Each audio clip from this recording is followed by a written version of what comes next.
Estamos de volta com a 25ª Semana de Tecnologia Metroferroviária, agora com o último bloco do evento, né? Muito obrigado à organização por estarmos juntos novamente. E nós vamos convidar para uma introdução à palestra de encerramento o senhor Pedro Machado, nosso anfitrião e presidente da EAMESC. Vamos recebê-lo, senhoras e senhores.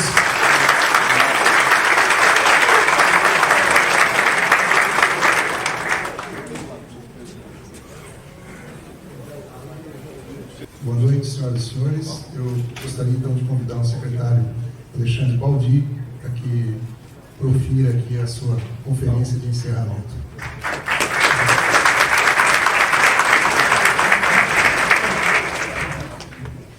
Boa tarde a todos e a todas. Queria agradecer a você, Pedro Machado, presidente da EAMESC, pela oportunidade de estarmos aqui nesta terceira visita ao evento. Ontem realizamos aqui a participação da abertura com o secretário nacional do transporte terrestre, general Begide. Depois tivemos aqui à tarde fazendo a intervenção junto com o BID, com a Secretaria de Governo, de Gestão. Queria cumprimentá-lo e agradecê-lo, Bárbara Vicalvi, coordenadora técnica aqui da 25ª Semana de Tecnologia Metroferroviária, a EAMESC, a Fiesp, a todos.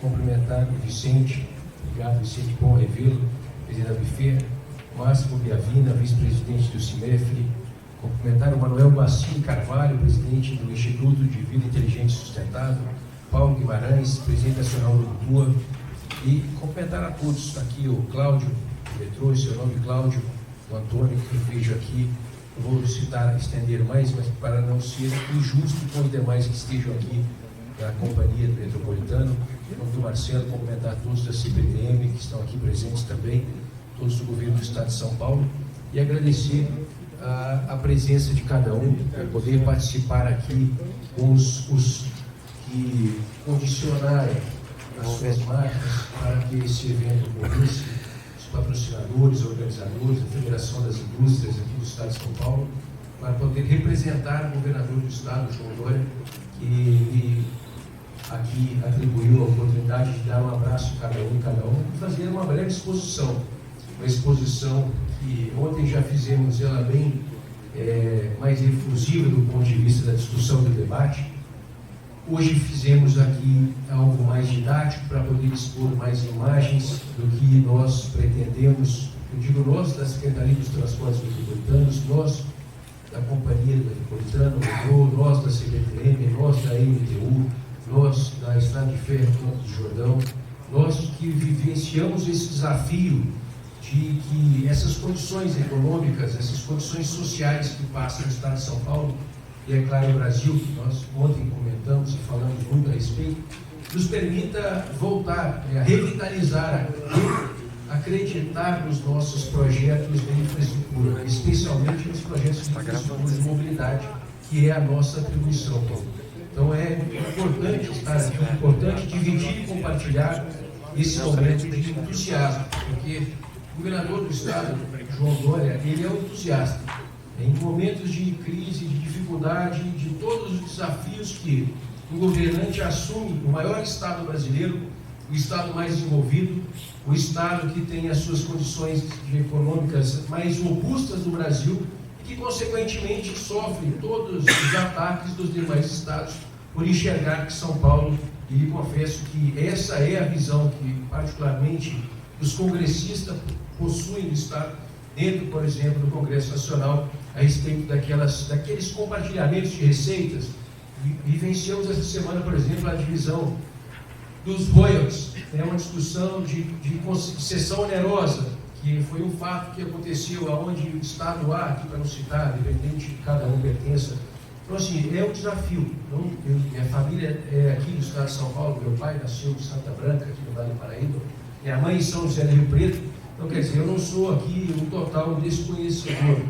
Eu já andei bastante de metrô quando era pequeno, falei isso aqui logo na minha assunção. Infelizmente, não andei na Secretaria, mas eu também não gosto de mentir e não gosto de não ser transparente, Pedro, para não fazer aquilo que nós realmente não vivenciamos. Então, ser muito sincero, mas conheço razoavelmente bem. Era até obrigado a passar aqui todas as férias na casa dos avós, seja em Santa Branca, que era terrível jogar futebol, porque a ladeira acabava que sempre perdia a bola de futebol. Ou seja, em São José do Rio Preto, que naquela época se jogava bola na rua, não na Alberto Andalô, não na Badia City, mas ali nas ruas vicinais da cidade. Mas é uma alegria poder estar aqui em São Paulo, vivenciar ao lado de um governante que é, repito, entusiasta, que acredita no Brasil, que luta e que se dispõe a se expor.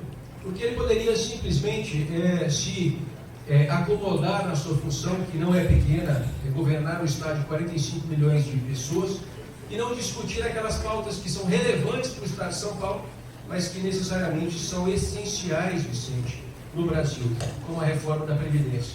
Consequentemente, a reforma no Brasil, ela passa a ser uma tradução de solução das contas públicas nacionais, mas essencialmente também aqui regionais, e se posiciona. E aqui, quando a gente vem trazendo os projetos, por que eu falo um pouco desse ponto?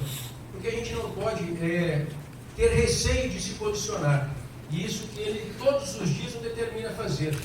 Porque às vezes a visão, a posição, a estratégia era uma, mas ele diz, se é a escada rolante que não está funcionando, vai lá e fala por que não funciona.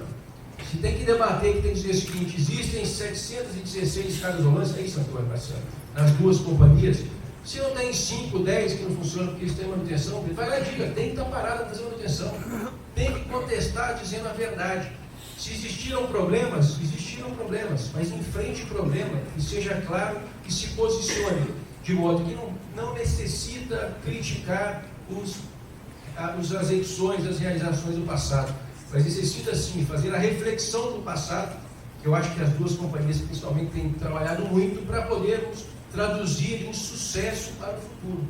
Daquilo que a gente hoje projeta, daquilo que eu vou mostrar bem rapidamente para todos aqui, mas que a gente tem esse entusiasmo, tem essa alegria de poder dizer, o Brasil vai dar certo, e é claro que São Paulo vai dar certo. E a gente acredita que todos esses projetos que a gente coloca aqui do sistema de mobilidade do Estado de São Paulo, que a gente consiga viabilizar, que a gente consiga realizar, que a gente consiga modelar, como nós falamos ontem. O Fred foi aquele mediador, e ali eu percebi que até o Rodrigo, que estava com a gente na Secretaria de Governo, ele assusta um pouco.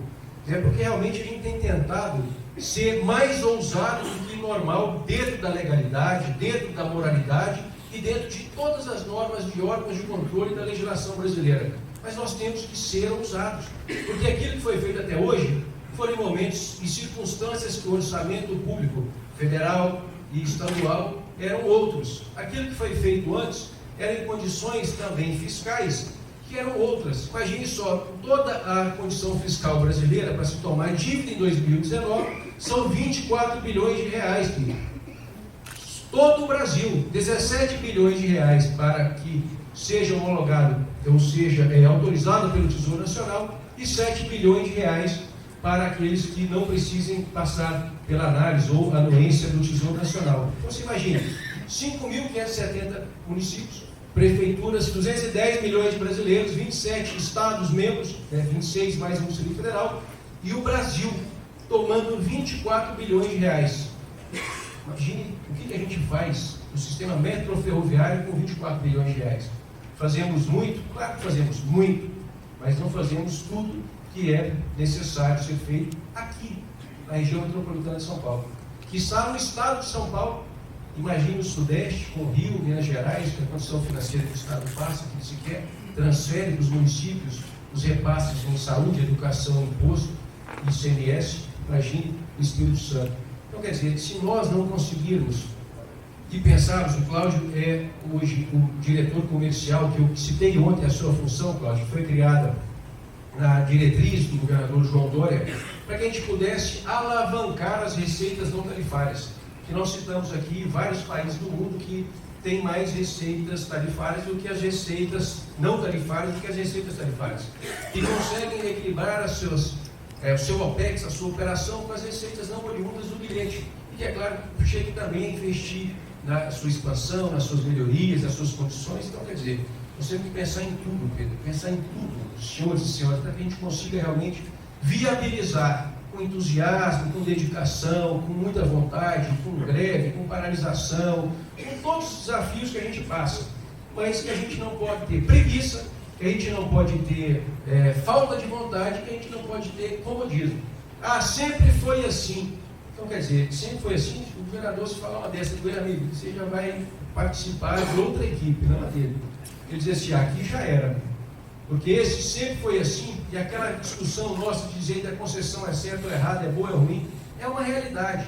É uma realidade. Então, quer dizer, nós hoje tentamos cada vez mais, né, incorporar essa situação real que o Brasil, que São Paulo vive, e dizer, vamos ser cada vez mais inovadores, buscar soluções inovadoras. E vamos começar aqui um pouco, falar de todas essas nossas condições. Tem um controlezinho aqui para nos ajudar?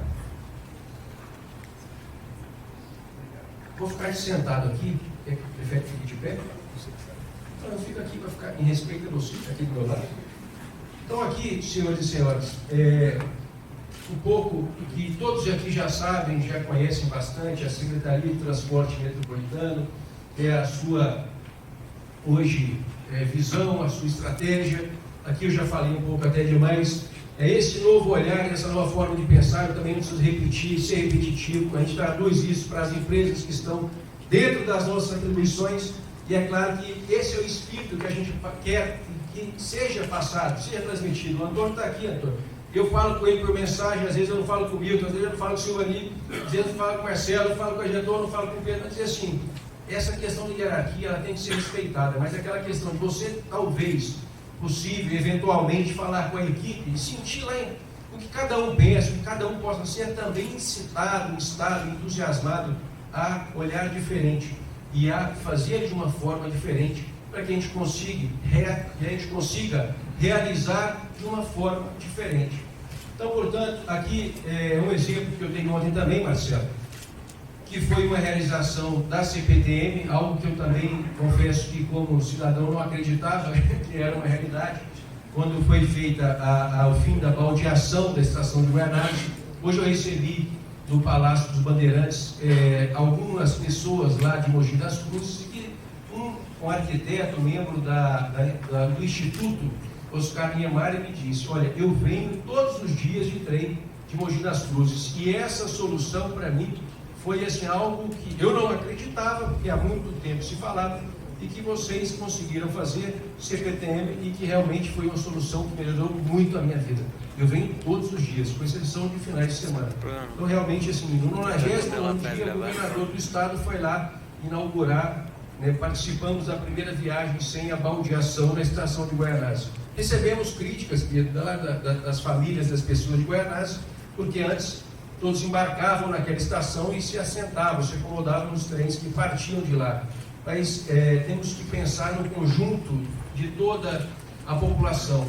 E aqui demonstra, né, que são mais de 230 mil passageiros dia que puderam receber esse benefício. Então, muitas vezes seremos criticados por uns, mas temos que ter a decisão com coragem, mas pensando em conjunto, né, no macroeconômico e no macro social da vida das pessoas. Então, esse foi o evento que participamos lá com o governador do estado. Também fizemos aqui o Expresso, o incremento do Expresso da linha 10 nos dias úteis, que foi realmente muito importante para aqueles cidadãos, trabalhadores que vêm na linha 10 turquesa, não é isso, Marcelo? Que todos os dias têm percebido e elogiado essa iniciativa pela CPTM, foi assim muito importante, um grande ganho. Eu já fiz essa viagem algumas vezes no Parador, já fiz no Expresso, e a gente percebe o quanto ela tem sido importante e representativa com esse incremento. Expresso da linha 10 ao sábado, enfim, para poder contribuir com o setor de compras, né, o comércio da cidade de São Paulo, os comerciantes, para que a gente possa incitar o comércio, incitar a economia, se gera emprego, gera tributo, e é lógico que o Estado, com o seu ativo parado no sábado, se o trem, o que é o mais oneroso é o trem, é o equipamento, a composição. Ele operando, nós temos um custo diluído. A gente tem ele operando no sábado, nós incitamos as pessoas a estarem visitando o centro comercial da cidade de São Paulo e podendo assim ativar, retomar a economia, gerar empregos e prestar mais um serviço importante na CPTM na linha 10. Aqui também uma ampliação das viagens da linha 13, que liga a CPTM até o aeroporto de Guarulhos, que é um objetivo muito premente, de que a gente possa também, cada vez mais, senhores e senhoras, ampliar essa viagem, ampliar as viagens, porque é algo muito esperado pelos cidadãos, pelos turistas, né, para quem acesse o aeroporto de Guarulhos. Um dia como hoje pela manhã, imagine quanto tempo as pessoas não tinham expectativa de chegar da Avenida Paulista até o aeroporto de Guarulhos, aqui do Hotel Matsubara até o aeroporto de Guarulhos. Então, quanto mais a CPTM conseguir aumentar as viagens, né, e na melhoria da infraestrutura, da malha no centro, enfim, chegando, diminuindo a baldeação, aumentando ali as partidas da luz, incrementando toda a operação, a gente vai melhorar a operação, aumentar o passageiro, dar mais viabilidade à operação hoje, que ela é pequena, mas que ela é representativa do ponto de vista da simbologia, o maior aeroporto da América Latina. São quase 40 milhões de passageiros anuais. Aí eu vejo aqui que alguém comenta o seguinte: mas para que se fez essa obra que são 4, 5 mil passageiros diariamente? Isso é simbólico para o Brasil, não é só para São Paulo. É o maior aeroporto do Brasil, é o maior aeroporto da América Latina. E nós temos que sim ter aqui a alegria de poder dizer: liga hoje o aeroporto, o metrô, pelos trilhos da CPTM, liga sim a CPTM até o aeroporto, até o terminal de passageiros, se Deus quiser, em 2021, do maior aeroporto de São Paulo, do maior aeroporto do Brasil, do maior aeroporto da América Latina. Nós temos essa realidade em quase todos os aeroportos da América do Norte, de quase todos os aeroportos da Europa, principalmente das capitais, e como a nossa capital econômica do Brasil não teria essa solução.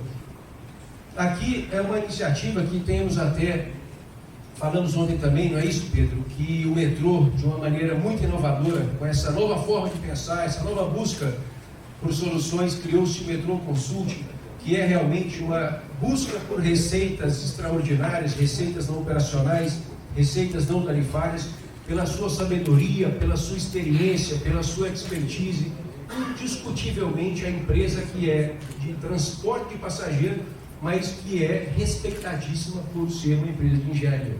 Fez obras magníficas, sabe como fazer, sabe como ajudar, sabe como construir, sabe como manter uma operação, sabe como melhorar e tem condições de chegar a qualquer operação, seja em Fortaleza, seja em Medellín, para poder ajudar as operações metroviárias como um todo. E antes ajudava, mas esse custo era sobretudo para as contas do metrô. Agora, gente, nós vivemos uma nova realidade. Essa realidade nos pede o quê? Que a gente tenha receitas para que possamos ajudar com toda a experiência. E até daqui a pouco, Pedro, a gente percebe o seguinte: na minha cabeça, como gestor, aqueles que quiserem já se aposentar, a Metrô Consult pode ser um braço operacional do metrô, e que essas pessoas que se aposentarem, pode possivelmente uma estrutura que seja já com envergadura, com receitas, com o seu ponto de equilíbrio atingido, trazer esses profissionais que já não estiverem mais na empresa, que já não estiverem nessa operação, para que eles não possam ser desperdiçados, e nem que eles possam ser aí, né, aproveitados de forma subsidiária, de forma não objetiva, de acordo com a sua grande experiência que ele captou. 10, 20, 30, 40, enfim, não vou arriscar mais, para não dizer aqui a idade de quantos que nós temos ainda hoje, com esse capital experimental que é extraordinário. Então aqui sobretudo, essa possibilidade.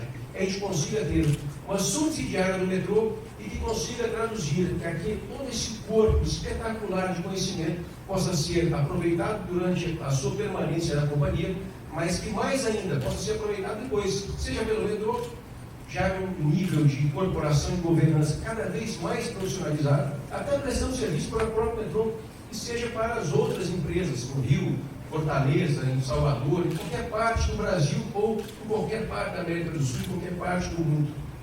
Aqui estão as implementações de novas tecnologias que nós temos buscado aqui de toda maneira reconhecer, conhecer, escutar internamente, valorizar internamente as pessoas e buscar elas do modo que é possível. A energia e sinalização da CPTM, que é o investimento em retomada de contratos.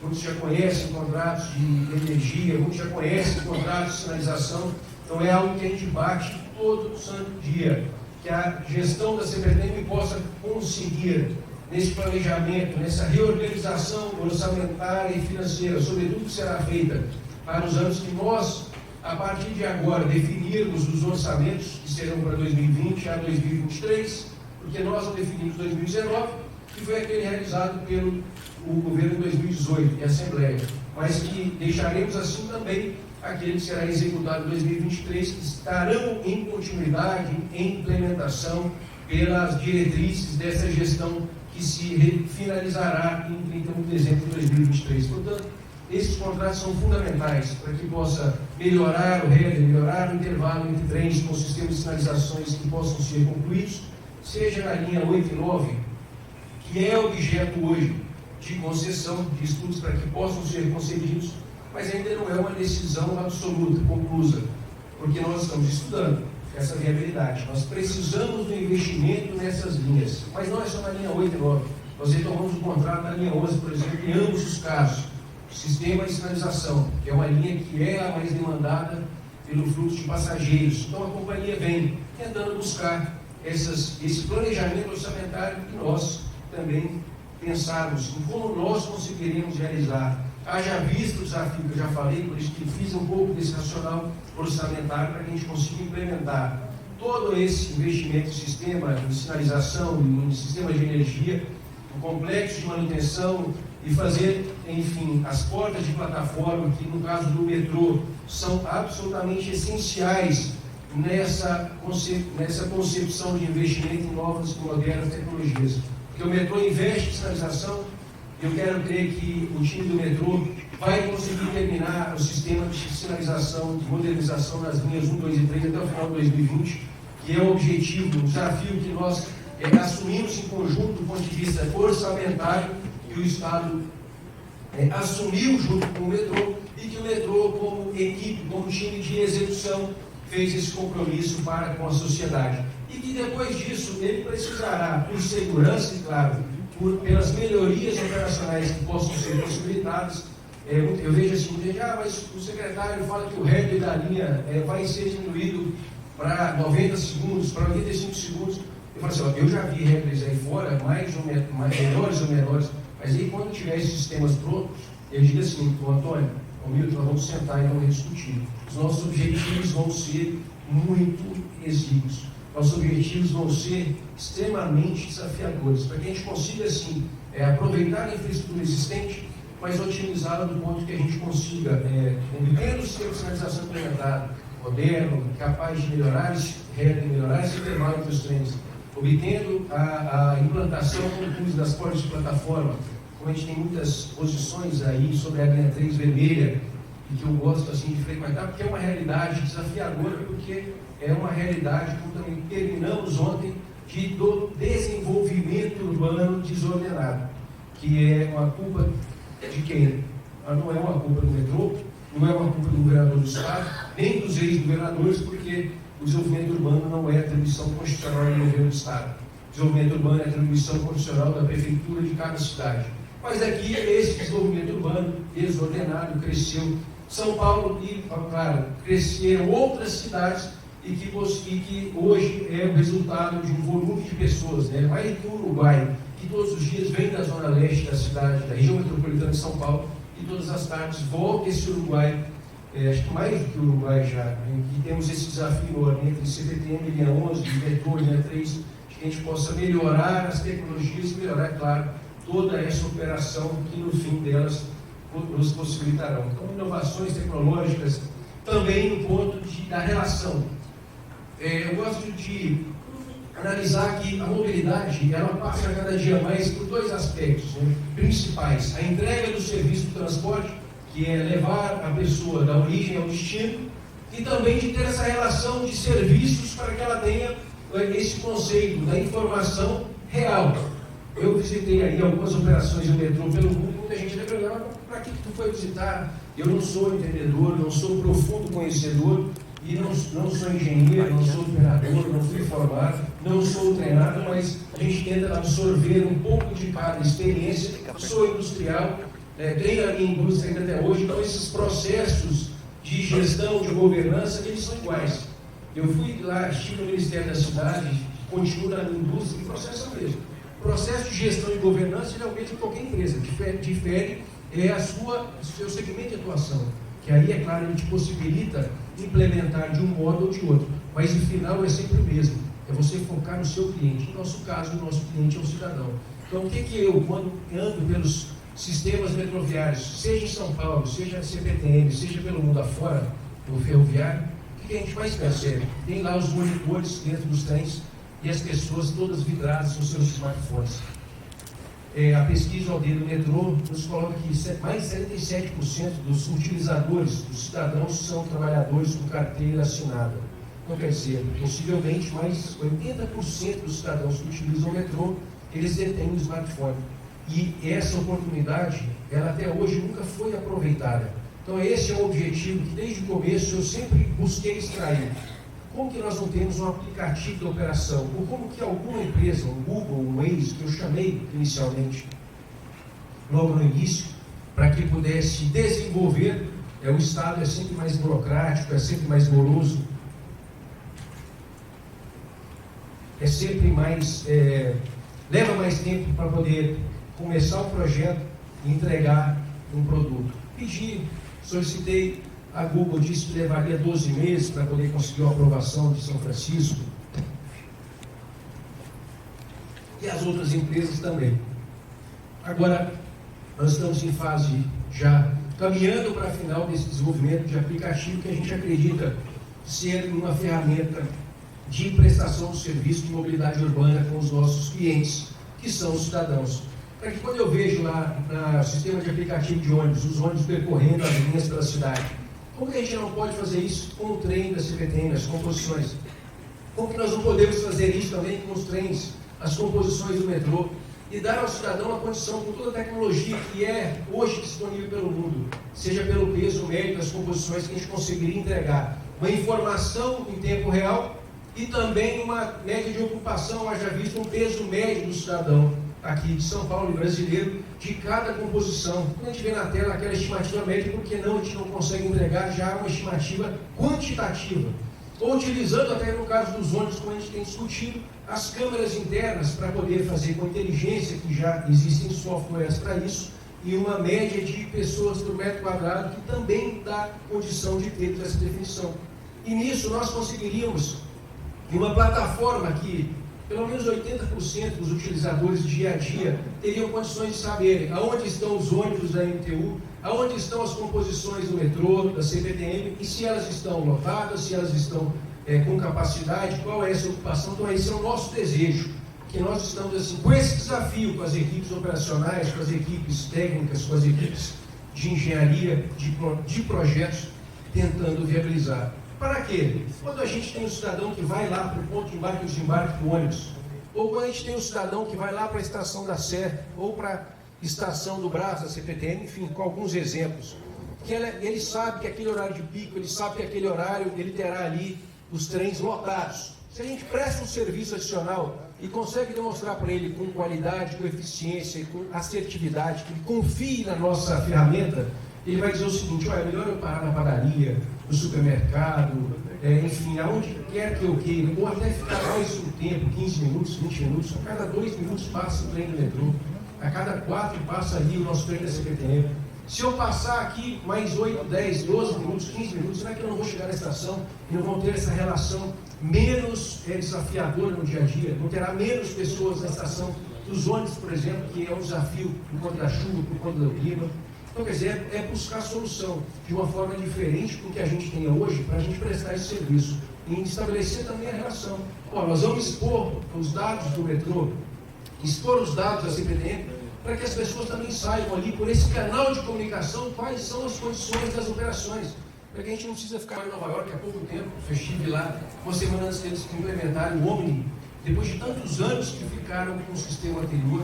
Então, quer dizer, é algo nesse sentido que nós precisamos entregar à sociedade, para que a gente também consiga levar a tecnologia para nos ajudar. Ajudar ao quê? A ter clareza da nossa receita, a ter uma melhor operacional da nossa receita, e ter também uma eficiência dessas condições de custo para gerar essa receita, e ter a possibilidade de não haver mais as filas nas bilheterias, que é algo também, imagina, o cidadão vai trabalhar com dificuldade, com as contas hoje quase que todas assoberbadas, e chega na estação para você comprar um bilhete de uma longa fila. Aí ele vai entrar na composição, outra longa fila. E ele vai chegar no destino, algum outro caso foi a gente tem um atraso.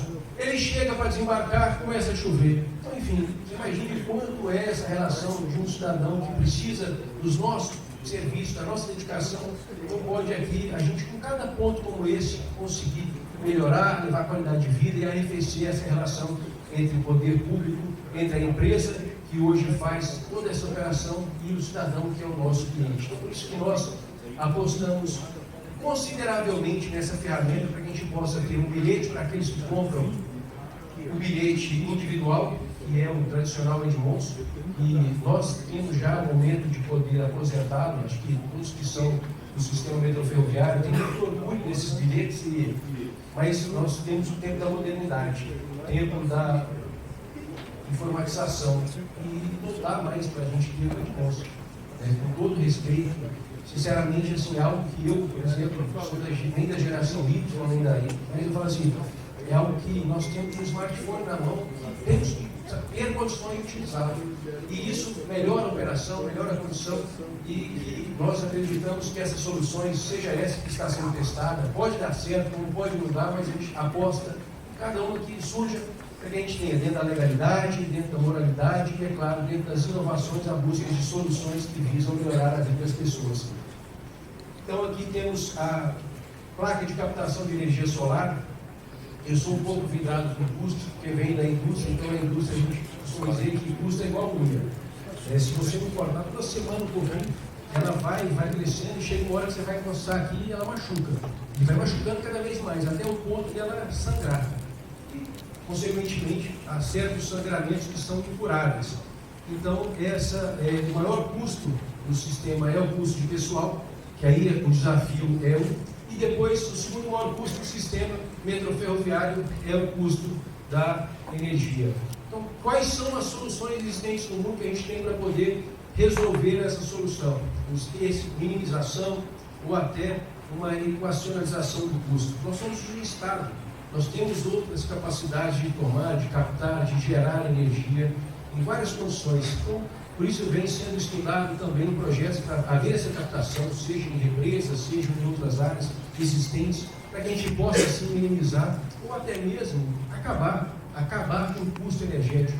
Aqui que nós falamos ontem, o custo de implementação passa a ser só um CAPEX, da eletrificação das operações. O OPEX pode ser um ponto de oportunidade, inclusive, para toda a capacidade do Estado e das empresas de gerarem a sua própria matéria-prima principal de operação, que poderem fazer isso com mais capacidade, com menos custo, para poderem ser uma empresa cada vez mais eficiente e competitiva.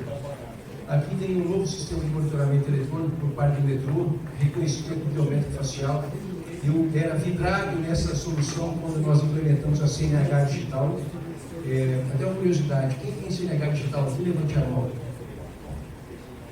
No Brasil, no meu último dia estando no início das cidades, quando tive essa oportunidade de implementar a CNH digital no smartphone, estou perguntando, talvez eles estão vendo, o porquê do bilhete, eu falo que tem que ser digital, virtual, o porquê dessas soluções, eu entendi, mas a minha atribuição era do Denatran, eu tenho que acabar com a CNH física e também ter a CNH digital. Como que isso pode ser feito? E foi feito. Depois, eu fui renovar minha carteira. Em 3 horas e meia, ainda estando por isso, como cidadão, cheguei na fila da minha cidade, Anápolis, fiquei lá na fila. Todo mundo lá é alvoroçado, ó, o senhor passa na frente, o senhor vem, o senhor faz referendo. Eu quero ser como todos para ver esse processo. Quer saber como que é cada atraso em cada procedimento para saber como é que a gente encontra a solução. E voltei para Brasília, pessoal, é um absurdo que nós tenhamos uma CNH digital e temos mais burocrático ato para fazê-la funcionar, ou para que a pessoa passe a ter.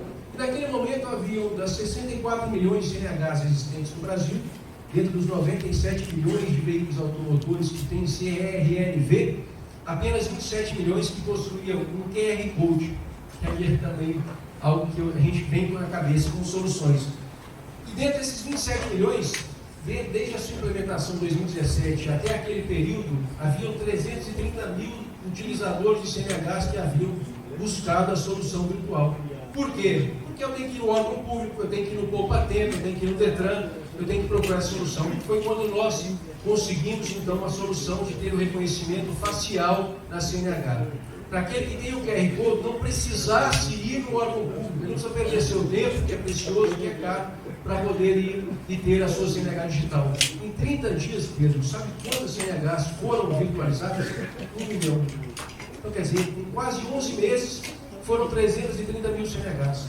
Em 30 dias que nós lançamos, não tínhamos orçamento, não tínhamos recursos para fazer mídia, e o governo não tinha este assunto como prioridade, mas mesmo com o trabalho de formiguinha em rede social, da forma que era possível, em 30 dias foram 1 milhão de unidades de CNHs que haviam perdido das quase 30 milhões do Brasil que foram virtualizadas. Portanto, aqui quando a gente percebe o potencial de atribuições que pode, com a infraestrutura implementada do reconhecimento facial, seja na situação da segurança pública, seja até na situação lá na frente de um processo de bilhetagem.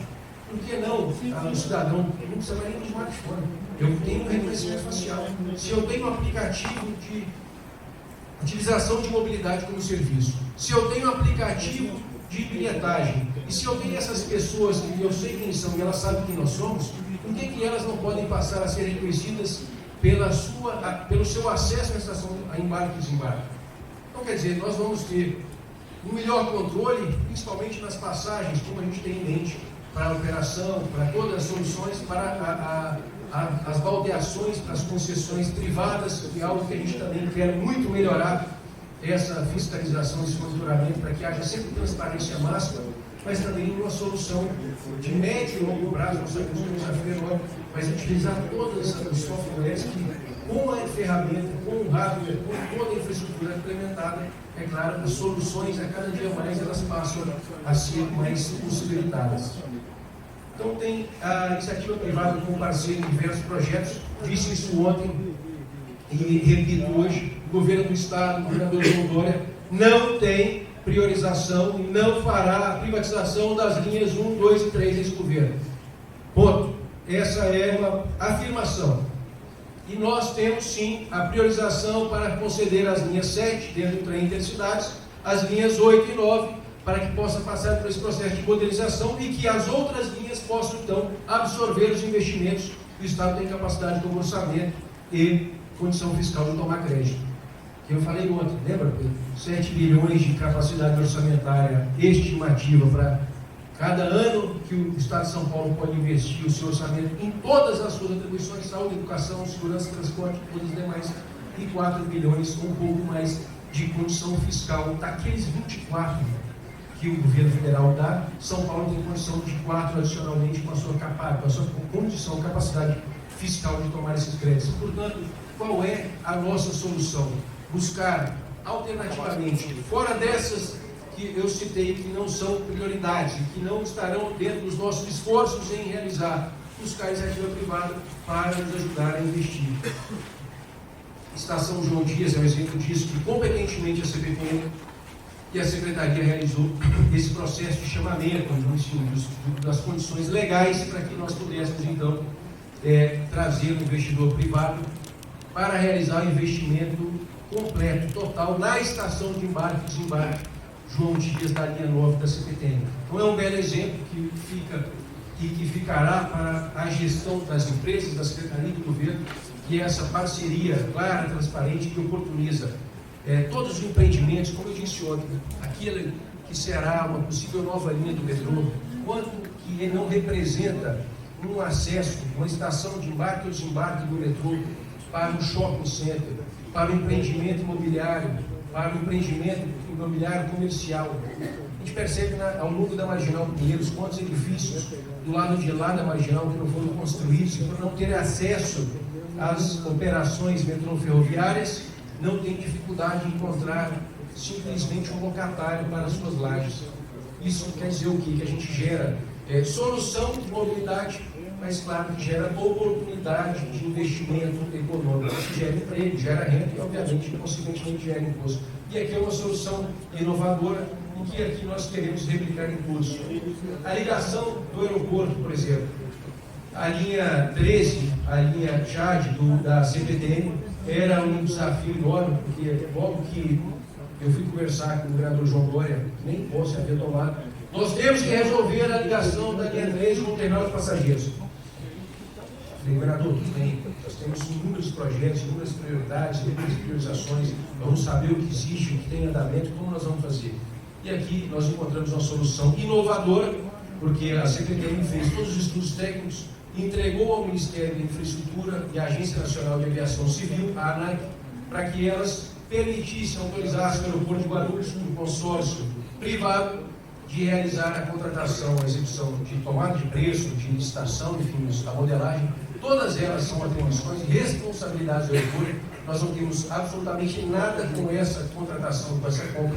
Tão simplesmente o modelo que nós exemplificamos com a nossa equipe técnica competente para dizer: estes são os objetos capazes de realizar essa interligação da linha 13 com o terminal de passageiros 1, 2 e 3.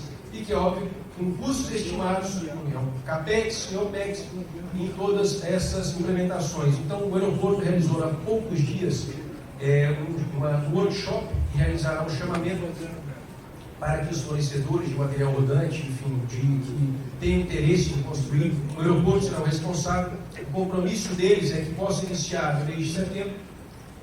Então, o presidente da ANAC, eu falei com ele há poucos dias, ele nos disse que iria atrasar de 30 a 40 dias, pelo menos o seu início, retardamento, para poder fazer um processo mais claro e transparente possível com o TCU. Por quê? Isso é orçamento público estadual? Zero. Isso é orçamento público federal? Zero. Aqui é outorga que o consórcio aeroportuário GRU paga anualmente para o Ministério da Infraestrutura, o governo federal. Eu, sabedor dessa outorga, fui lá e disse assim: ó, se o Ministério puder abrir mão desse valor estimado pela CPTM, ou é claro, aquele que vai ser encontrado pelo que será o construtor, nós teremos uma solução simbólica, mas muito essencial para o maior aeroporto da América Latina. É a maior concessão aeroportuária do governo federal, é a maior operação aeroportuária do governo federal, a maior cidade do país. Então é uma solução que nós encontramos em conjunto, autorizadas pelo Ministério da Infraestrutura, o ministro Tarcísio veio, o governador João Dória, e anunciou essa solução, e que o compromisso do aeroporto é que seja entregue em maio de 2021. A gente pode crer que até antes seja capaz de se entregar com obra privada, com fornecedores que serão definidos. Então, é um sentido importantíssimo, que é simbólico. Você descer aqui na Avenida Paulista, embarcar no sistema metrô, você poder acessar a linha da CPTM e desembarcar no aeroporto. Eu até costumo dizer que um desafio futuro para a operação da CPTM, com esses projetos e planos, nós temos que ter mais opções por faixa de horário nesse diálogo com o aeroporto de Guarulhos. Hoje, o passageiro que sai do aeroporto de Guarulhos, ele sequer consegue comprar um bilhete para embarcar na linha 13. Então, agora, com a solução, por que nós implementamos com o piloto no aeroporto de Guarulhos? Porque os passageiros que vêm, principalmente de fora do Brasil, eles não têm condição de comprar um bilhete, eles não têm condição de embarcar na linha 13, porque ali a venda do bilhete não é operacional. Não tem cartão de crédito, não tem cartão de débito, vai fazer a troca, enfim. Para resumir, não fazem.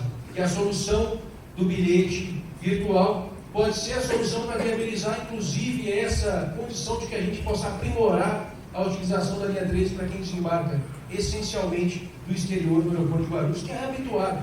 Ele embarca lá na Alemanha, embarca na Inglaterra, vai de trem, vai de metrô até o aeroporto e chega aqui. Ele até acredita que pode também sair de trem do aeroporto. Mas aqui, como não há essa ligação direta, então é simbólico do ponto de vista do aeroporto, que é o maior, como já disse, para que a gente tenha essa solução implementada até maio de 2021. Aqui, o aumento da condição de transporte que foi realizado, 25 novos ônibus articulados entregues pelo consórcio que faz a operação do ABD até a cidade de São Paulo. Então, o evento do governador esteve lá, 30 novos ônibus que foram entregues à região metropolitana de Campinas, e também uma nova diretriz, que foi aquela que o governador João Dória se comprometeu com a sociedade. Todos os ônibus que estejam sendo renovados pela frota da EMTU têm um ar-condicionado e tem um Wi-Fi, tem uma tomada USB, que ele até olha, ele entra dentro do ônibus, você tem a tomadinha USB? Então, nesse caso, por exemplo, em Campinas, já são quase 80 ônibus, salvo engano, que já foram entregues lá para a região metropolitana com ar-condicionado, com Wi-Fi e com as tomadas USB, de acordo com essa diretriz que ele se comprometeu com a sociedade e que nós teremos até 2022 para implementar nessas trocas que serão realizadas. E ao longo dos anos, que ela possa ser completada, conclusa com toda a frota que é gerenciada e que é concedida pelo poder público estadual. Então, aqui anterior foram 30 ônibus da região sudoeste, não foi de Campinas, e aqui são 140 ônibus que foram entregues, 90, não são 140, mas foram 140 firmados com a empresa local, que fomos em Hortolândia entregar 50 e agora outros 40 que estão sendo entregues e mais 50 até o final deste ano. Aqui são 6 novos trens para a linha 7 Rubi, completamos toda a troca, a modernização da frota da linha 7 até Francisco Morato. Temos aqui o evento de entrega de alguns, que o vice-governador Rodrigo Garcia esteve lá conosco, o presidente da companhia, Pedro Moro. O embarque do primeiro trem, a gente até desembarcou, né? A apresentação está atrasada. Ontem já ficou muito nítida o desembarque do primeiro trem da série 2.500 da linha 13, que vai ligar o aeroporto de Guarulhos com o centro da cidade de São Paulo. Aqui a aquisição de novos trens, que aqui comentei ontem, que esse projeto de renovação, de retomada de contrato, de sinalização, de sistemas de energia, de melhoria de custos com a geração melhor e mais eficiente da nossa matéria-prima principal, que é a energia elétrica, vai resultar no quê? Na compra de novos trens. Então, aqueles que fornecem os trens ficam tudo com o olho brilhando aqui, né? Ficam loucos para saber se o Estado vai voltar e vai retomar, não é isso? Então, quer dizer, o Estado tem que retomar. Eu defendo isso nas nossas reuniões de secretário, de juntas programáticas gerenciais financeiras e de planejamento, porque é claro e evidente que, ao fim desses sistemas serem implementados na linha 1, 2 e 3, serão necessários mais composições para poderem gerar os réveis que estarão sendo operacionais pelo metrô. Ao fim desse sistema da linha 11 e de todas as demais que estão sendo feitas, também serão necessários os 34 trens que aqui nós apresentamos para estarem melhorando todas as condições operacionais para o nosso cidadão, que é o nosso cliente. Então, é um planejamento estratégico, dizer, tem começo, meio e fim. E a entrega dos trens, que obviamente levam de 18 a 22 meses, é o fim de todo esse planejamento para que possa melhorar a infraestrutura, melhorar a condição de sinalização, diminuir o intervalo e, é claro, transportar mais passageiros com a mesma grande infraestrutura existente. Com a retomada de investimentos também é o grande objetivo fazer primeiro as obras que estão paralisadas, fazer primeiro os contratos que estão existentes, que são contratos firmados. Então, quer dizer, nós enxergamos e reconhecemos que o contrato de extensão da linha 2 entre a Vila Prudente e a estação Dutra, em Guarulhos, era um contrato importante. Um contrato que estava aí praticamente pronto, que primeiramente foi retomado entre a estação de Vila Prudente e a estação Penha, porque 99% das desapropriações necessárias para a realização dos projetos executivos ali estavam já executados. Então, o governador João Dória autorizou que esse contrato fosse retomado. Nós, consequentemente, também alocamos estrategicamente de médio prazo e longo prazo os recursos orçamentários, ou seja, os fiscais do Estado, para serem aqui considerados como é a obra que o Estado vai tocar essencialmente com recurso público. Aqui não há a ideia também de se fazer a privatização, a não ser as estações de embarque e desembarque da linha 2 verde, que é uma busca por recursos não tarifários, não operacionais, até para que ajude a que nós consigamos implementar essa extensão da linha 2 até Penha inicialmente, e que vai considerar também até Dutra, até a cidade de Guarulhos, para ajudar em toda essa nossa transição e transposição, enfim, baldeação dos passageiros que vejam da Zona Leste, enfim, que venham de Guarulhos também. Então, é aproveitamento, eu disse ontem e repito hoje, o vice-governador Rodrigo diz sempre, é melhor um contrato assinado do que um contrato desejado que possa ainda ser assinado. Então, vamos primeiro retomar as obras paralisadas, buscar os contratos que são assinados, que serão passíveis de serem retomados, como é esse o caso, e outros que podem vir pela frente. Aqui, no caso, foi uma obra retomada, uma obra que a equipe do metrô foi muito competente, a equipe de engenharia, de executar. Entregamos a estação Jardim Colonial antes do prazo, era para ser entregue, compromisso até outubro, foi entregue há pouco mais de uma semana, na segunda-feira da semana passada, estação Jardim Planalto. Temos um compromisso para aqueles que são do metrô, viu, gente? Compromisso de entregar Fazenda Juta, Santo Pedro e São Mateus até dezembro de 2018. E uma vez por semana o vereador cobra. Como que está a obra? A obra está no prazo, tem no cronograma. No que não pode ser aceitável que a gente atrase obras aqui na nossa gestão. porque sempre, com todas as dificuldades prementes, enfim, da operação, das situações da desapropriação, do licenciamento, das condições econômicas, judiciais, policiais, as obras que foram atrasadas, elas deixam o governo do Estado numa situação de buscar retomar e recuperar a sua credibilidade perante a sociedade. É importante, é simbólico para o governo do Estado, para o metrô, a retomada da linha 15, a entrega das 4 estações, a retomada da 5ª estação, que é Jardim Colonial, e a entrega até o final do primeiro semestre de 2021, que integra a conclusão dessa primeira etapa. E é claro, os estudos para a sua extensão também estão sendo pensados, refletidos, para que possam ser viabilizados de qualquer forma que seja possível. A linha 17 Ouro, essa eu não preciso nem dizer, essa é o símbolo, que não é só de São Paulo, é o símbolo do país. Qualquer canto do Brasil que a gente vá, Pedro, a gente percebe que a linha 17 é simbólica da demonstração da ineficiência do setor público.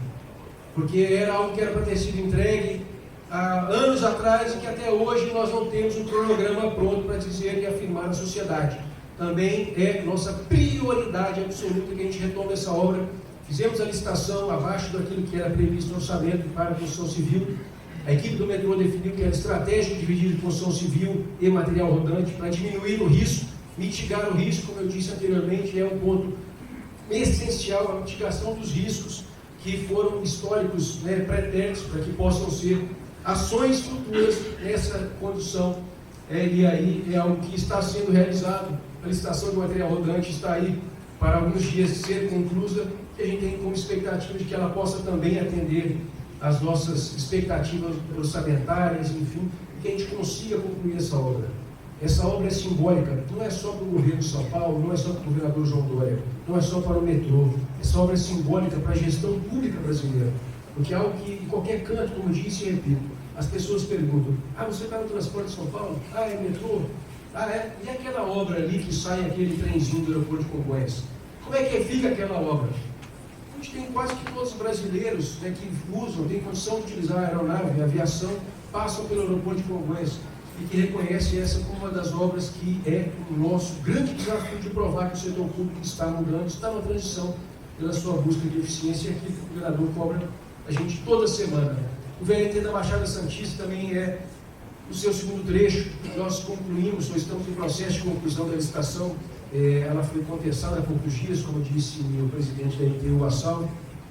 Vai ser executado, a sua previsão de concretização aí são aproximadamente 220 milhões de reais.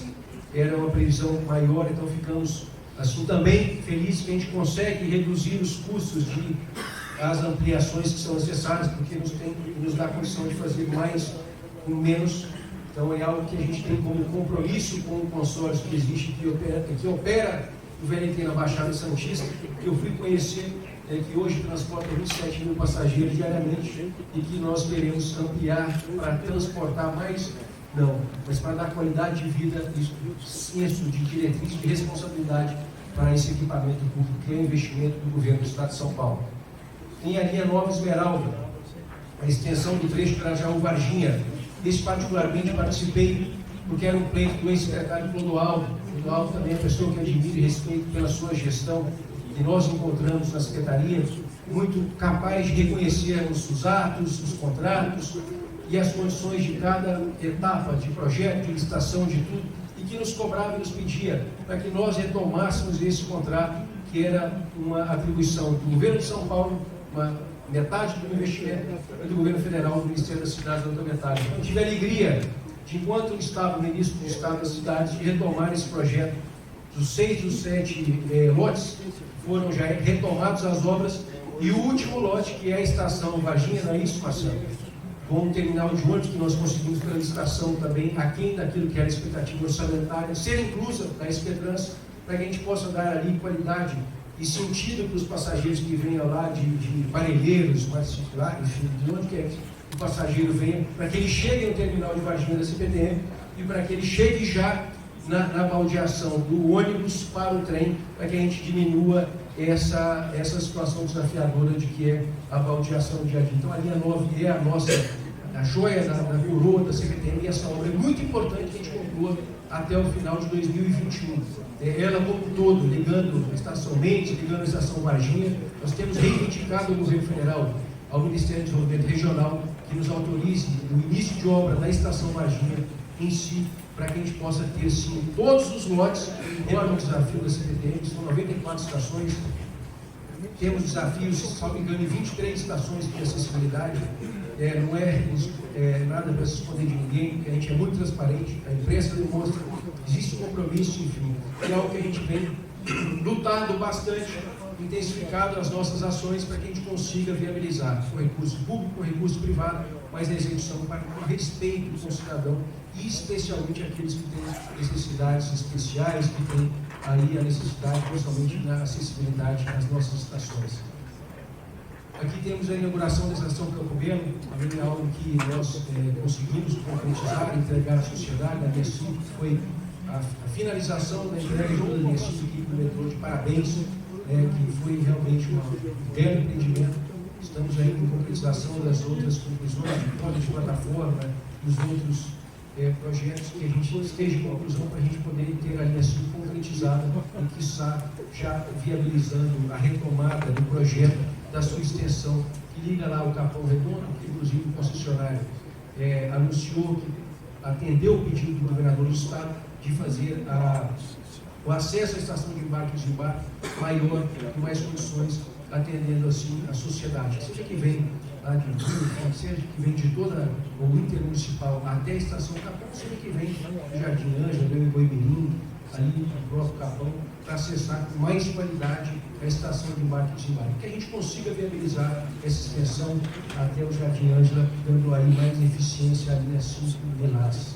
A estação Jardim Planalto, eu já falei, aí são os novos projetos, trem intercidades da linha 7, nós falamos ontem bastante. Quero reiterar que este também é um projeto que o governador nos cobra quase que diariamente, para que a gente viabilize a retomada do trem de passageiros, tão desacreditado por parte da sociedade, que a gente vem buscando esse diálogo com o governo federal. Não quero ser repetitivo aqui, Pedro, a gente está estendendo bastante, mas assim, que a gente consiga, essencialmente, aquilo que nós precisamos hoje, o que o governo federal, o Ministério da Infraestrutura, que nos atende muitíssimo bem, que nos ajudou a resolver o acesso ao terminal de passageiros do aeroporto de Guarulhos da linha 13, para dar essa solução também na modelagem. E contratamos o BID, ontem tivemos aqui com a Ana Beatriz, para que a gente possa modelar o trem de intercidades. Integramos uma decisão também já definida, a linha 7 Rubi, para que ela possa também fazer parte desse pacote de projeto, que é um projeto ambicioso por parte do Estado de São Paulo, de viabilizar uma melhora substancial, não é isso, Marcelo, na operação da linha 7 do trem Parador, uma melhora substancial nessa extensão existente, mas também uma melhora substancial na segregação das vias existentes ferroviárias de carga e, obviamente, consequentemente, também na execução do projeto tão esperado, que é o trem intercidades, região metropolitana de Campinas, iniciando nesse primeiro trecho entre Campinas e São Paulo, com investimentos que eram previstos iniciais na ordem de 7 bilhões de reais. Se eu estiver falando muito rápido, você me avisa, porque eu estou tentando aqui ser sério. Se fosse o governador, eu tinha mandado terminar, já tinha apitado, meu tempo já tinha acabado, viu, gente? Então, porque hoje de manhã já passamos lá o tempo, e não, dá o tempo, apita, acabou, não pode falar. Sexta-feira à tarde, todo mundo louco para ir embora para casa. Então, aqui temos esse projeto para poder viabilizar, também assim, algo que nós temos que solucionar, temos que começar, temos que fazer, e acredito sim no general Legite, que tem como prioridade, da mesma forma que nós, acredito no ministro Tarcísio, que esteve lá no governo anterior conosco, muito competente, na minha opinião hoje, o ministro mais competente ao lado do Moro e ao lado do Paulo Guedes do governo federal, que tem nos ajudado de sobremaneira para que a gente consiga viabilizar a segregação da melhora do transporte de carga ferroviária, seja aqui para a centralidade de São Paulo, seja para acessar o nosso porto, que é o maior porto da América Latina, o Porto Santos, seja também para a gente viabilizar a tão sonhada retomada da operação do trem intercidades Campinas-São Paulo. Aqui um pouco dos exemplos, já falei bastante. Aqui as linhas 8 e 9, que eu também já suscitei aqui dessa concessão, é uma decisão tomada, mas que ela vem sendo amadurecida dia a dia para também esse processo de reestruturação das empresas, metrô, CPTM, MTU, Estrada de Ferro, Campos do Jordão, a gente possa tornar as empresas mais eficientes. O metrô não é dependente, mas ele tem que ser mais eficiente, mais profissional, que ele tem que ser visto também como uma empresa pública, mas que ela é capaz, do ponto de vista de governança, de eficiência econômica e financeira, como uma empresa privada, para que ela esteja preparada para competir com as outras empresas, que esteja preparada para ser arguida do ponto de vista de ser ou não ser privatizada as suas linhas, porque é o Estado dando a demonstração da sua competência, da sua eficiência e do seu exemplo como governança. E sem dúvida alguma a CPTM é o outro nosso grande desafio, porque é uma empresa dependente do ponto de vista da operação e que é a nossa perseguição em torná-la não dependente, assim como o metrô. Fazer todas as correções contábeis que são necessárias, que nós temos como vontade de fazer, mas também de fazer, se for necessária, a concessão da linha 8 e 9 para nos dar fôlego, seja para fazer as correções de pessoal, que há muitos, acredito até que há muitos que se esperam, e a decisão que possa se fazer, seja também para fazer os investimentos que as outras linhas precisem, para que elas também sejam melhoradas, como assim espera a nossa população. Então, aqui tem a sua extensão, as suas necessidades, as suas demandas, a sua capacidade de transporte diário. Essa modelagem estará sendo feita pelo IFC, que está sendo contratado, como foi aprovado pelo Comitê do Governo do Estado, para modelar aí nos próximos meses, em que os investimentos, eu disse ontem e digo hoje, o governador João Dória, ele tem a visão clara, esse metrô, estação de embarque, desembarque, superfície, tudo, tem que ser o essencial para transportar as pessoas. Nós não somos shopping center, respeitamos o que foi feito, mas nós transportamos as pessoas. Para que a gente seja eficiente, nós temos que ser eficiente naquilo que é o nosso core business, que é a nossa atribuição. E a CPTM da mesma forma. Então, aquilo que é essencial para que a gente não tenha problemas regulatórios, de desapropriação, de licenciamento ambiental, como todos os outros que já têm. Enfim, mas essencialmente na superfície, porque são caros, são áreas cada vez mais onerosas e que também nos impactam do ponto de vista do investimento que precisa ser realizado. Então, a linha 8 e 9, dentro dessa modelagem, ela vai ser vislumbrada. É a essência, o essencial daquilo que é hoje para melhorar para o nosso cidadão, que é transportado, e é claro, para aquele que não é transportado, para que a gente condicione aí melhor qualidade, mais eficiência, mais segurança, para trazer as pessoas que vêm de Barueri, de Osasco, enfim, de Santana do Paraíba, Carapicuíba, toda a extensão da linha 8, para dentro da operação, para que ela venha aqui trabalhar em São Paulo, ou para quem vai de São Paulo para aquela região, para que ele vá também pela linha 8 da CPTM, para que a gente consiga, se desonerado formos nessas concessões, investir para a linha 10, que seja melhor, para a linha 12, que seja melhor, muito melhor, enfim, para todas as demais, que é um grande desafio para a CPTM. A linha 19 Celeste é um projeto que eu incluí nas apresentações do governador João Dória. Por quê, gente? Porque quando a gente fala assim, entusiasmo, em acreditar, em sonhar, e poder entregar aquilo que havia no pipeline, aqui o Cortez, a gente discute lá com a equipe toda, desculpa aí que eu vi agora, mas com todos os outros, o médico, o Silmarim, enfim. O que a gente tem no pipeline do metrô que a gente pode tirar da gaveta e sonhar com a sua viabilização, Pedro? O que a gente pode sonhar e trazer o capital privado para poder fazer? A linha 19, a linha 20, então vamos debruçar sobre elas. E coloquei nas apresentações do governador do Estado que vá pelo mundo, como foi uma missão que, segundo aí aponta, a maior missão empresarial do Estado de São Paulo para a China, para trazer e levar investimentos, seja agora que foi a Alemanha, seja agora que vai ao Japão, para onde quer que ele vá, ou qualquer secretário, como Henrique Meirelles, que tem muita credibilidade, inacreditável, meu conterrâneo Henrique Meirelles, com a credibilidade que ele tem, chega no Banco de Desenvolvimento dos BRICS, ou seja, no Banco Mundial, ou seja, no Fundo Monetário, ele é conhecido. Então, nós temos que aproveitar essas condições e nos entusiasmar, e acreditar, e extrair da equipe do metrô, extrair das equipes que a gente possa colocar nos projetos, buscar novas modelagens, novas formas de podermos colocar esses projetos de pé, e é capaz de ser atraído os investimentos necessários. Então, é uma linha que ligará a cidade de Guarulhos, a linha Celeste, que existir no pipeline dentro do metrô, e que a gente vem buscando debruçar, estudar modelagens inovadoras para atrair o capital, e sobretudo com o governador do Estado. A linha 20 Rosa, da mesma forma, o governador apresentou há poucos dias uma solução que liga o centro da cidade com a região sul até lá, o ABD, com uma solução que também contribuirá alternativamente à não execução, como foi decidido aqui, não foi por mim, aqui quem me pergunta eu falo, Pedro, não foi uma decisão minha, a não execução da linha 18, e sim a decisão de que as instâncias CG, PPP e as outras P's do governo do Estado, pela sua não viabilidade do ponto de vista orçamento, não é falta de orçamento, enfim, orçamento, contrato, DUP, uma série de fatores. E que essa linha, ela visa contribuir, inclusive, para uma solução de mobilidade para a região da BD, para a região sul da cidade de São Paulo como um todo, que ela pode dar outra saída em termos de canalização, em termos de oferta de transporte de massa para a sociedade que vem daquela região ou que vem do centro, enfim, uma série de fatores que ali seriam possíveis para a execução desse projeto.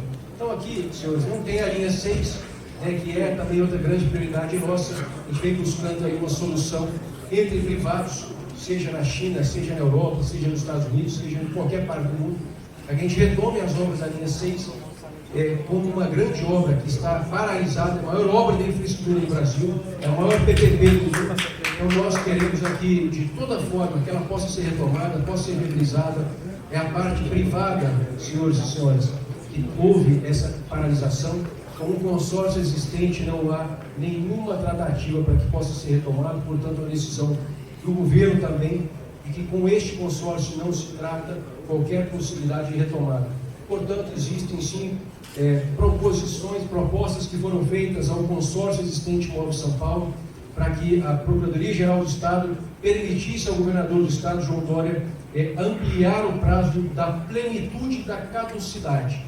Havendo a concretização até o dia 11 de novembro dessa aquisição de privado, com capacidade operacional, com capacidade financeira, de comprar e de retomar e de concluir os investimentos, porque aqui nós não aceitaremos condições duvidosas, questionáveis do ponto de vista fundamentalmente financeiro. Aqui tem o pilar estruturado de comprar o consórcio, de retomar a obra e de concluir a obra, que é uma obra essencial, uma obra parada, com todas as suas situações que tenho aqui hoje, liga ali a região norte, noroeste da cidade, Brasilândia, até a estação São Joaquim, e que obra retomada é celeridade, é entrega e, é claro, é para os nossos cidadãos a possibilidade de acessar a melhor qualidade do transporte público existente. Portanto, eu queria aqui agradecer a você, Pedro, me estendi um pouco na minha exposição, mas me coloco aqui à disposição para poder sanar qualquer dúvida, questionamento. Agradecer a MESP, agradecer a Fiesp, as entidades que apoiam, que suportam esse evento essa semana. Agradecer aqui, em nome dos nossos trabalhadores da CPTM, do metrô, da MTU, caso esteja, da Estrada de Ferro, o apoio da Secretaria dos Transportes Metropolitanos, o meu apoio. Agradecer a todos e dizer aqui como coração de São Paulo, vamos acreditar, senhores, vamos acreditar, senhores. A gente vai retomar o Brasil. Nós temos um governo federal liberal, temos um governador do estado liberal, que tem tentado buscar essas soluções para que a gente possa fazer de todas essas propostas, de todos esses projetos, uma realidade, a solução da mobilidade para o estado de São Paulo. Muito obrigado.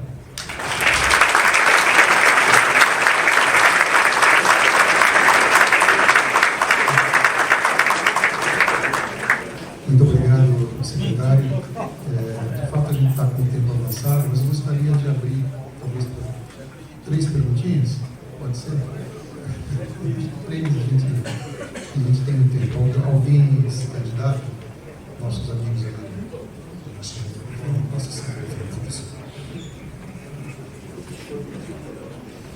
Boa noite. Perguntou ao secretário, sou Leandro Silva, sou da Brasilândia, estou acompanhado do professor João Mota, da freguesia do Ó, e o Kleber. Lá nós temos um fórum da sociedade civil, o professor Cláudio, tive aula com o senhor em 2008 na ESPM. Satisfação revê-lo. Foi bom, entendo. Isso aí. Então, já em 2008, nós já nos organizávamos na freguesia, na Brasilândia, e até antes disso, a chegada, a entrega da estação Barra Funda em 88. Eu ainda criança, mas o Mota e o Kleber já nessa luta há muito tempo para ter ideia dessa luta do metrô da Brasilândia. Serei direto. Tem essa possibilidade, né, tem sido ventilado na imprensa 3 empresas com interesse, uma chinesa, uma americana e uma espanhola.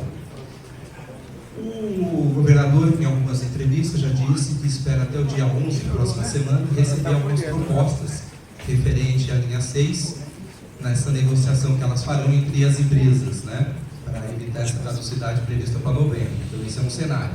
A minha pergunta, ela vai no sentido de que, caso concretize, que é a nossa expectativa, as obras, se Deus quiser, 2020 serão retomadas.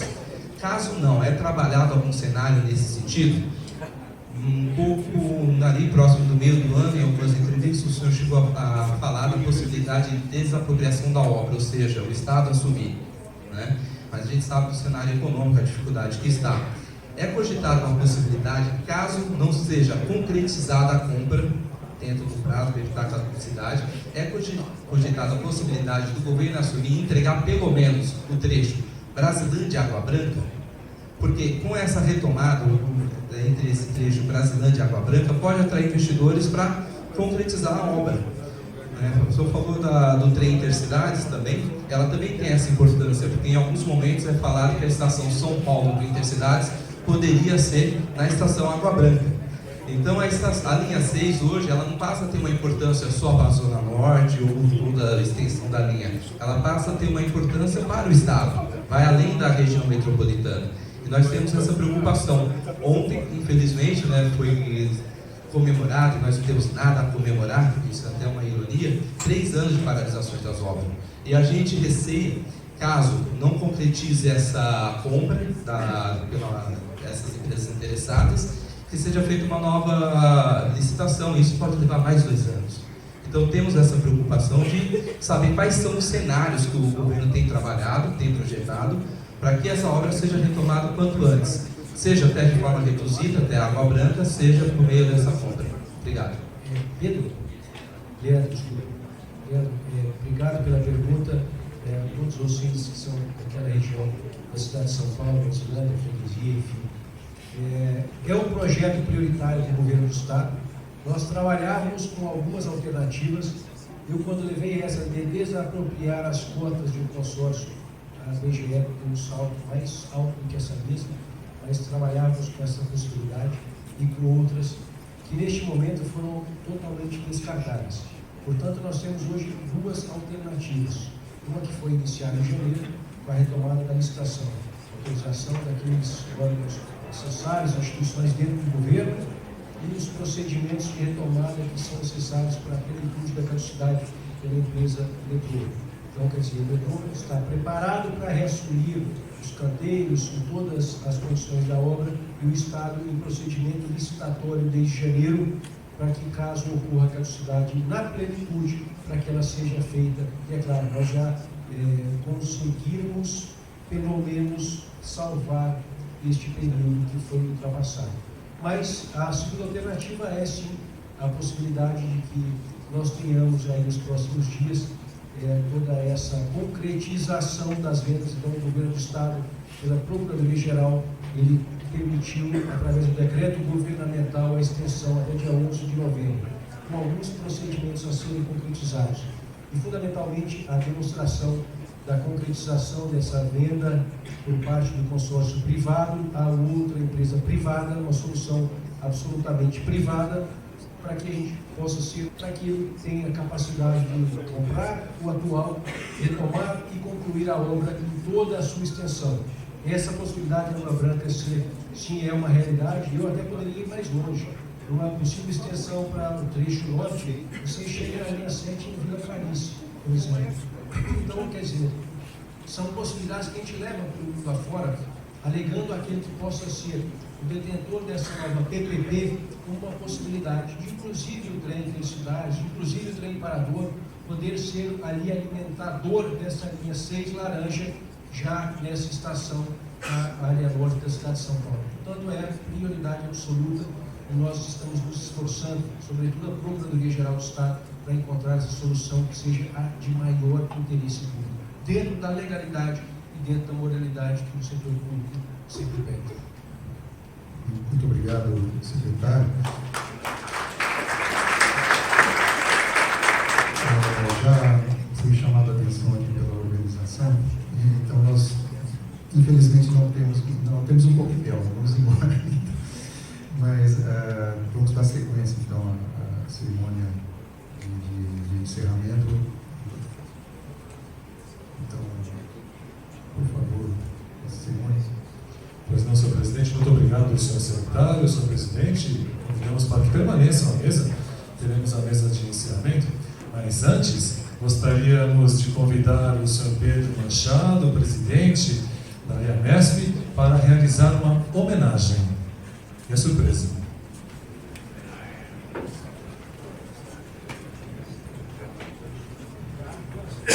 Eu quero homenagear aqui o engenheiro Aires Gonçalves, né, que é nosso conselheiro e que é responsável nada menos pela coordenação operacional de 19 semanas de tecnologia. Só falta o Aires ter saído da sala. Cadê o Aires? Esse é o problema das surpresas.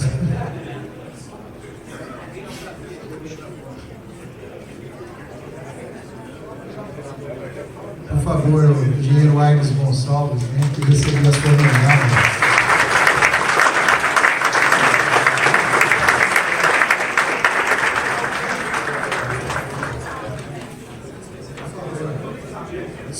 Não era para saber mesmo.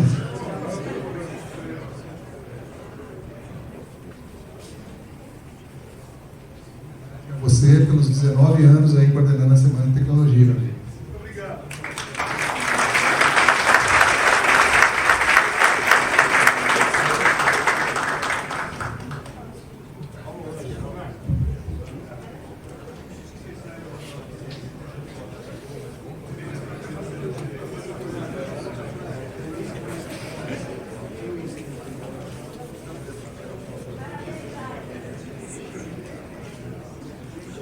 Muito bem, com mais um aplauso para esse momento de homenagem.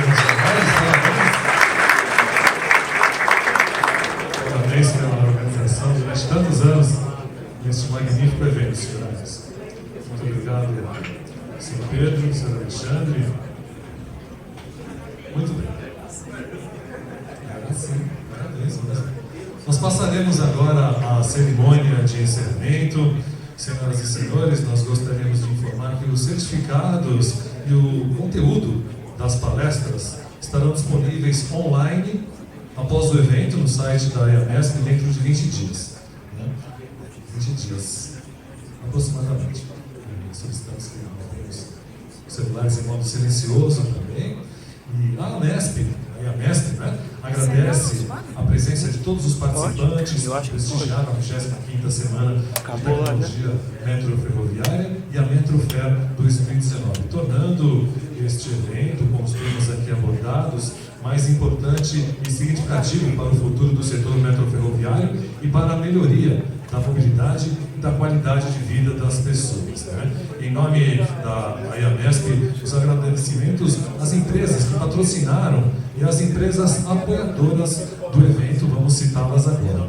São a Secretaria dos Transportes Metropolitanos de São Paulo, Companhia do Metropolitano de São Paulo, Companhia Paulista de Trens Metropolitanos, Empresa Metropolitana de Transportes Urbanos, Estrada de Ferro Campos do Jordão, a Abifer, a ABRAC, a Associação dos Engenheiros Estrada de Ferro Santos a Jundiaí, a ESADESP, a LAF, a LAMIS, a NT Trilhos, a NTF, a NTP, a Associação dos Engenheiros Ferroviários do Estado de São Paulo, a Associação Paulista de Municípios, BNDES, CBTU, CREA São Paulo, também a Fiesp, o Instituto de Engenharia, o IVS, Instituto Mauá de Tecnologia, Metrô Consulting, Mútua São Paulo, SR Brasil, Sindicato dos Engenheiros de São Paulo, Sinerfre, Transurb, o ITB Latin America, VTI, Compwire Huawei, Genetec, Rumo, Alstom, Bombardier, Metrô Rio, Invepar, MRS, Atalis, Aeromóvel, Marco Polo, CAF, Cavan Dormentes, CRRC, Deletros, Hyundai Rotem, PTV Group, Safer, Real Network, Sky Shuttle, BYD, Skyrail, Temoinsa, a Trio, a Zé, Voz da Alpine e Voit. Os nossos agradecimentos aos nossos apoiadores e patrocinadores. Muito bem. Então, para darmos início à cerimônia de encerramento da 25ª Semana de Tecnologia Metroferroviária, nós gostaríamos de convidar à mesa, e já compondo-a, estão o anfitrião e presidente da AMESP, o senhor Pedro Machado. Pode ir, senhoras e senhores, temos também o excelentíssimo secretário estadual dos Transportes Metropolitanos, senhor Alexandre Baldi. Gostaríamos de convidar a senhora Bárbara Vicalvi, vice-presidente de Assuntos Associativos da AMESP e coordenadora técnica da 25ª Semana de Tecnologia Metropolitana. O senhor Vicente Abate, presidente da Associação Brasileira da Indústria Ferroviária.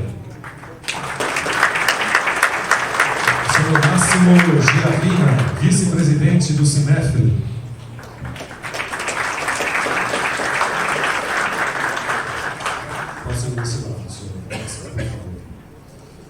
O senhor Paulo Guimarães, presidente nacional da Mútua. O senhor Manuel Bassini Carvalho, presidente do Invies.